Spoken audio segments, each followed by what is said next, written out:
Hello folks, my name is Julius Thompson. I am the creator and writer of the Grigori anime project. A lot of people are asking, well, what is the Grigori? And that's what I'm going to discuss a little bit about today, a little bit about the project and some of the main characters. And eventually I will do a video on each of the characters. And before we get started, we do have a Patreon. The link is down below in the description. And if you guys want to see this project come to pass, please give us support. We're trying to raise a certain amount of money over the next 3 months in order to get this project really moving from where it's at today. So what is the Grigori? The Grigori anime, manga, and some of the things we also plan on doing live action too as well. The Grigori anime is a compilation of ancient records over time about the Grigori, which are also known as the Watchers. The Grigori tells an epic fantasy over a 1,000-year period when a small group of angels from heaven come down to earth in disguise as human men, teach new knowledge, take women for wives who give birth, who became great giant warriors, and created hybrid animal warriors for their army. Fallen angels have a plan to deceive mankind, lead them into war, and rule all 7 kingdoms as gods by persuasion or force. Now, this story comes from biblical, ancient Sumerian text, Dead Sea Scroll text, and that's where the story comes from. The most well-known ancient text comes from the book of Genesis. The book of Genesis says, in Genesis 6:4, the Nephilim were on the earth in those days, and also after that, when the sons of gods, when they mated with the women, they created what they called Nephilim. And so a lot of the story does come from the book of Enoch. There's 200 watchers that are dispatched to Earth to watch over humans. And at some point, they start beginning to fall for the humans. And they permanently take their form on Earth. And so when this did happen, the offspring of these unions, of the angels and the women, were called Nephilim. And they eventually, without going too much into the story, there's basically a war that takes place. A long war. And so that's what the Grigori story is partly about, because there are other stories, there are other legends. We are launching the Grigori Legend Project, and that's another one that we're working on where we deal with some of the legends, say, for instance, from the Native Americans. And so these beings were all over the earth at some point in time, and that's where a lot of these legends come from. You have legends that come from Asia, all the way to South America, and then, of course, here in the United States, Africa. And so the Grigori is not just about the past. It's about the past, the present, and the future. And everything that I have seen with this project, and going based off some of the things that I have seen in ancient texts, we're going to lay out the Grigori in the future. I'm going to go ahead and go over some of the characters of the Grigori. We have our good guys, we have our bad guys, we have our in-between. Okay, so everything I'm getting to show you is the main story of the Grigori. And most of it, like I said, a lot of it is based off of other texts, other ancient texts, but a lot of it does come from the book of Enoch. And so Enoch is a central character in this series. And when these angels begin, who we call the Anunnaki or Naki in this series, is that these 200 angels who pretend to be, they take the form of man, and they begin to infiltrate all the kingdoms in the earth. And at this time, Enoch is the spiritual leader. He is the emperor, so to speak, during this time period. And so he is a central key figure in this, and you will see a lot of the things that are described about him in the Bible or even in the book of Enoch. So here we have King Julian, and you guys are getting kind of advanced knowledge on some of the storyline. So eventually, at some point, when we do launch officially, probably everything that I have ever shared, like on DeviantArt or Facebook, anything about characters, will have to come down because we don't want to give too much of the story away, all the twists and plots and relationships and so forth. But here we have King Julian. He doesn't start off as a king in the series, but eventually he does, and he's the son of a ruler, and he's going through all these trials and tribulations that leads him up to this point. Probably most people who will watch this will probably consider him the main character in the Grigori, but there's a lot of other good characters that you're going to want to follow. So there's actually like a lot of secondary main characters. He has a relationship with Mikkel, and he is hated down the line in the series. You'll see that he's hated by all his arch enemies. I mean, like he's really hated, and when they get him, they want to torture him. King Julian always finds a way. The way that the script is written, he is truly like one of the heroes of the Grigori. Okay, and next we have here who we call Semjaza, and he's the leader of the Naki, the 200 that came down from heaven and infiltrated the human population with gifts and knowledge and desired to be kings and rule over mankind. Right? And with him being the leader, he's convinced the others to go along with him, which is part of an overall master plan that he didn't know he was basically a part of. So his love interest is Queen Iseline, and if you listen to the beginning, you will see their children, their offspring. So Semjasa falls for Queen Iseline, and that's how that relationship takes place when he comes to visit one of the kingdoms. And that's where the plan began, to where he wanted to take over and dominate and take Queen Iseline. Okay, then you have Azazel, and a lot of people know who he is just by hearing that name. And if you don't know, you can do the research. But he is also too one of the key central figures in this. He's the one that comes up with all the plans. He's the one that comes up with strategies, but he's also probably one of the most wicked ones. He's second in command of the 200 Watchers. So he is a central key figure in planning the wars and planning the corruption and getting people to do things that normally wouldn't do.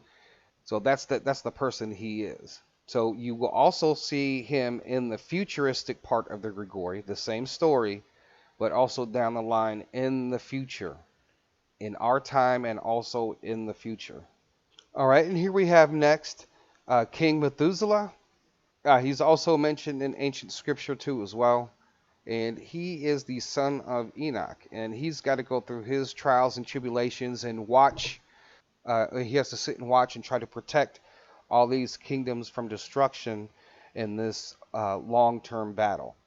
And he is the successor to Enoch at some point down the line. Enoch doesn't disappear, but if you read what the Bible says about what happened to Enoch, you will probably see him where he went to. But in this case, with Methuselah, he is a king that struggles with decisions, and then he has to deal with these new group of people that just seem to come out of nowhere and try to protect all the kingdoms from their influence and eventually protect them from destruction.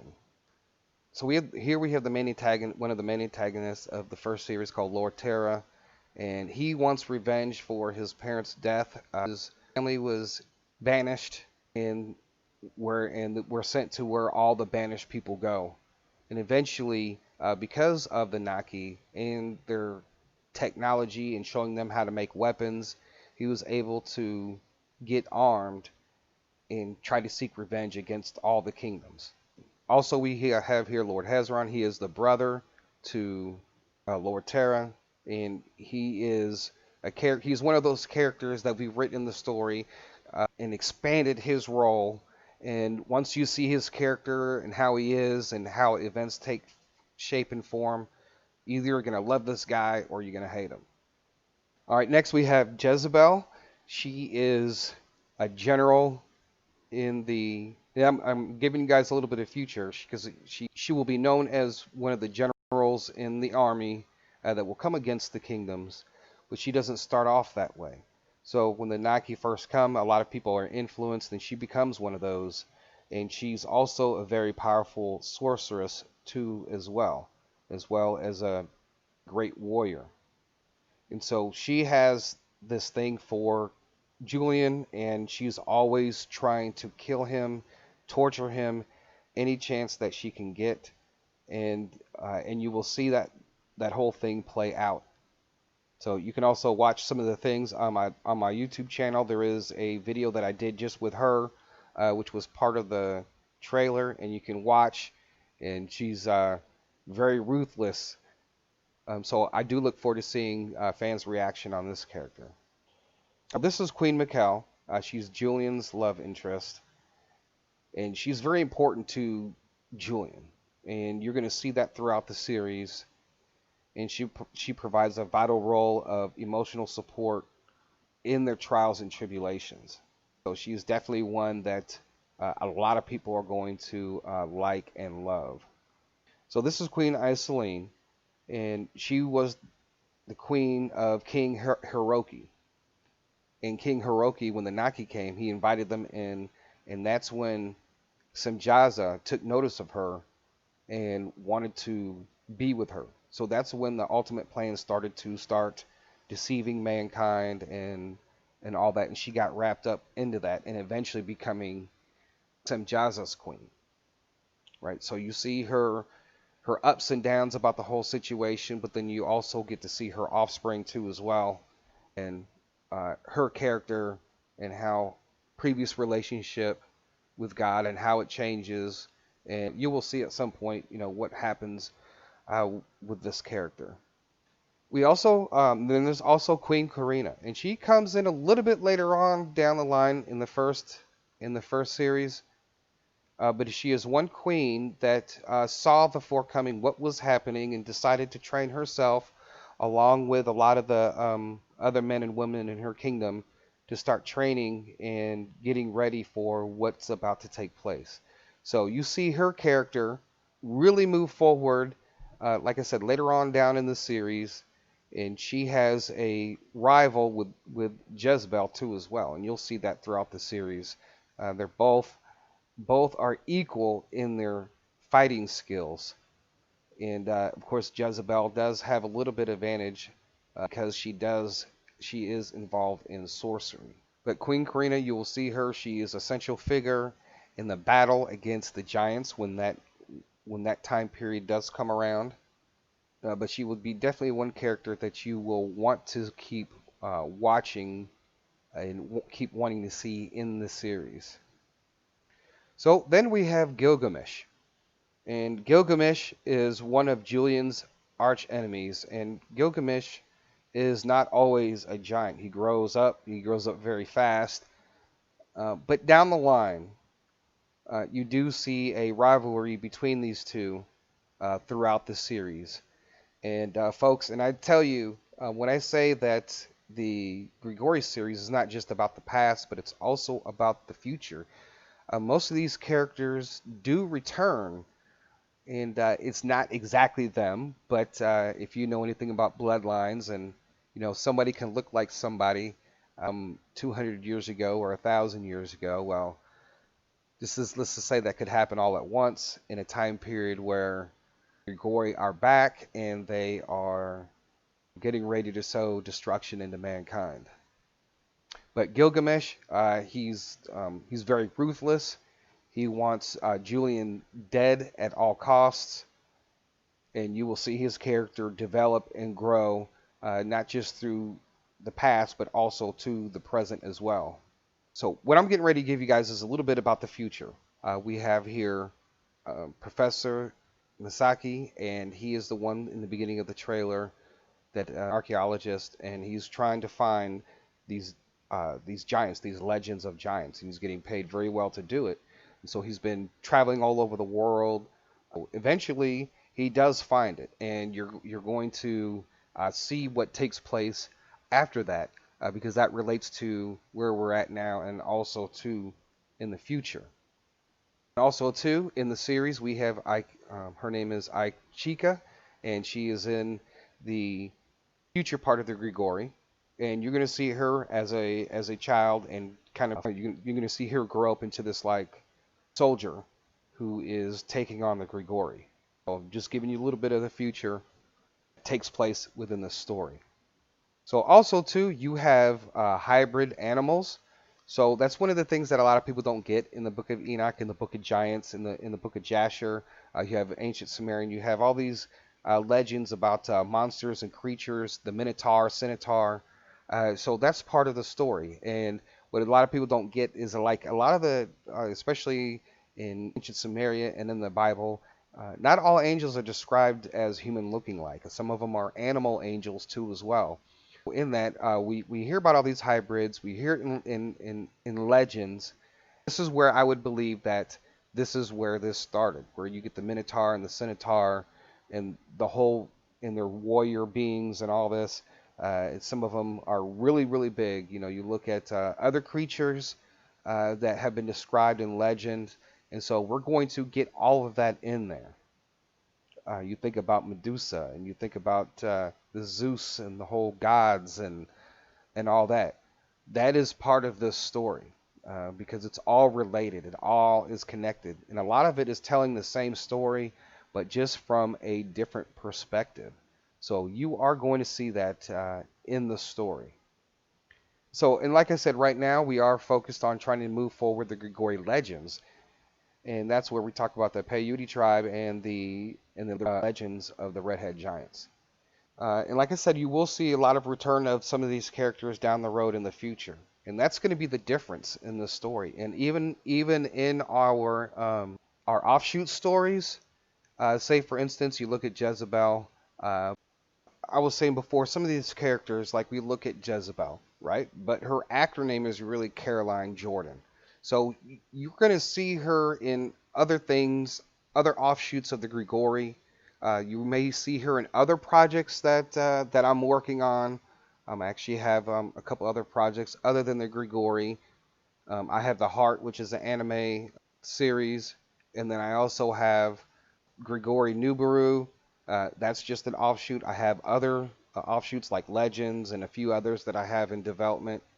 Yeah, you'll see her in other series, either relating to the Grigori or not relating to the Grigori. So all of my characters that you see, you will see again. Now the difference is in the Grigori story, when you do see Jezebel in the future, it's not really her, but it's her, her bloodline, and she just happens to look like, everybody's going to look like these characters during this certain time period.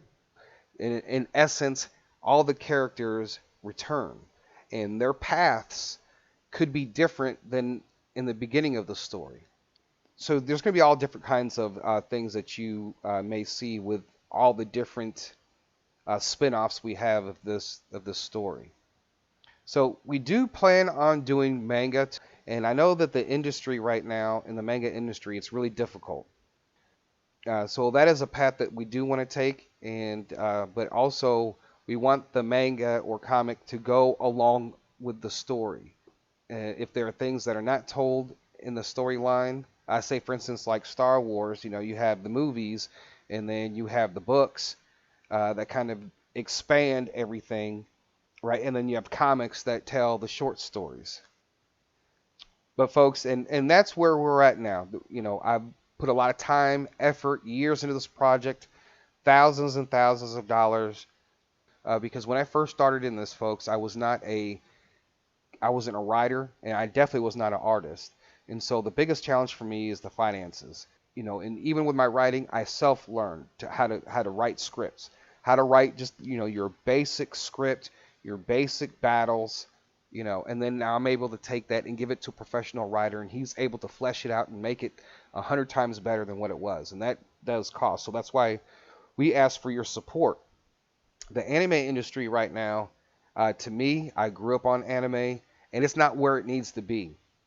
The storylines are horrible, and we want to go to more of a serious anime series. And a lot of people ask, well, is it violent? Is it sexual?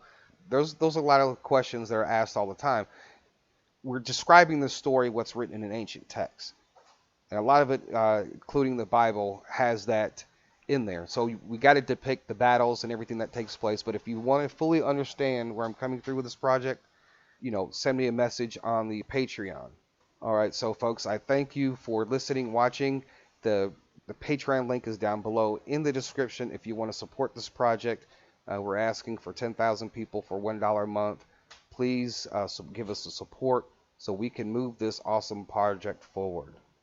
Thank you and God bless.